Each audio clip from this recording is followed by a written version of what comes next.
Us now from the American Conservative Union, the chairman Matt Schlapp and Fox News contributor Mercedes Schlapp. You know, you think back when we started this process. Wow. CPAC, March 2015. That's right. And I interviewed Donald Trump, Rand Paul, Jeb Bush, Marco Rubio. Who else did I interview? Well, you didn't interview all of them. Ted Cruz. But they were most of them. Almost all were there. You interviewed most of them. I interviewed most of them. And remember what you and I were talking about. We got a lot of good candidates. I did. We don't know what's going to happen. And out of that emerged this amazing movement. Pretty incredible. And just think about it. In July, the talk from the pundits was the Republican Party is dead. Remember. They're never going to come together. This is the end of the party. All that dissecting, analysis. And Donald Trump is president. And Donald Trump spoke against that establishment today.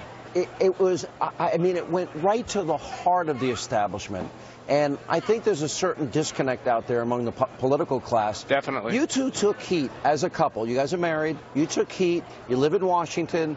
And I read an article that you were disinvited from dinners and parties and had enemies. I was told that my career was over, that my reputation was sunk because, you know, we didn't have the character to stand up against Donald Trump. And our response always was the same thing. But when we go out and talk to Americans, what they want. The difference between you and me, when somebody would tweet me that, like Bill Kristol or one of these other guys that I don't like and never liked anyway, I would blast them back. And wait, and the start of you have a little bigger megaphone, okay, Sean? A little bit. And the start of the Never Trump movement was, quite frankly, in Washington, in the bubble. And it was CPAC. It was CPAC. I remember. And I remember, I know who did it, and I'm not going to get into that, but it was like, it was very much an effort then to say, this voice we're hearing from the people, it's wrong, it's immoral, and it's intolerant. I want to see when, I really believe Donald Trump, he gave us a list of 20 originalists for the Supreme Court.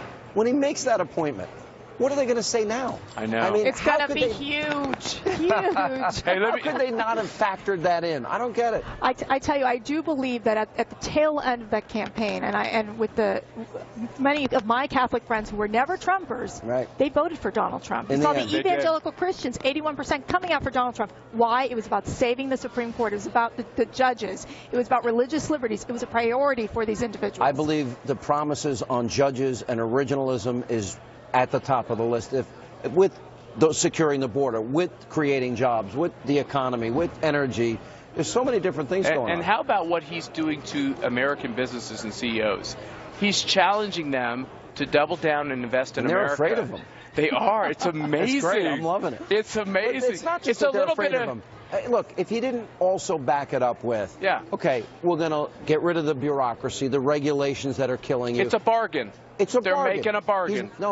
Listen, the one thing I've said I believe about Donald Trump is everything with him is a negotiation. So he said, look, we'll get rid of the regulations that are hurting your business.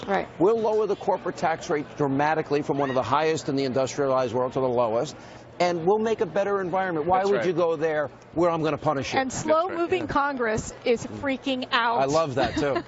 There is a corporate freak out and a congressional freak out. But, Sean, we're so proud of everything you did this year. Not because you did anything to try to stack the deck. It's because you just kept speaking the truth. And I'm proud of my wife, too. In 2016, I said, look, you guys are going to go vote. I made everybody stand. I said, your guy's not going to lose. You're going to be a crybaby. You're going to want to go home. And I was right. And you know what? You were very fair in that primary process. You gave everybody a platform to talk. And you know what? Right when Donald Trump became that nominee, it was a moment of unity. It should have been a moment of unity. The fact is he was actually the only one who could win. And at the time, everyone kept saying, he's the only one who will blow this. He's actually the guy you can connect to, the guy who's got his name stitched on the front of his uniform. And it's impressive. His speech tonight, which was criticized by the left, was brilliant.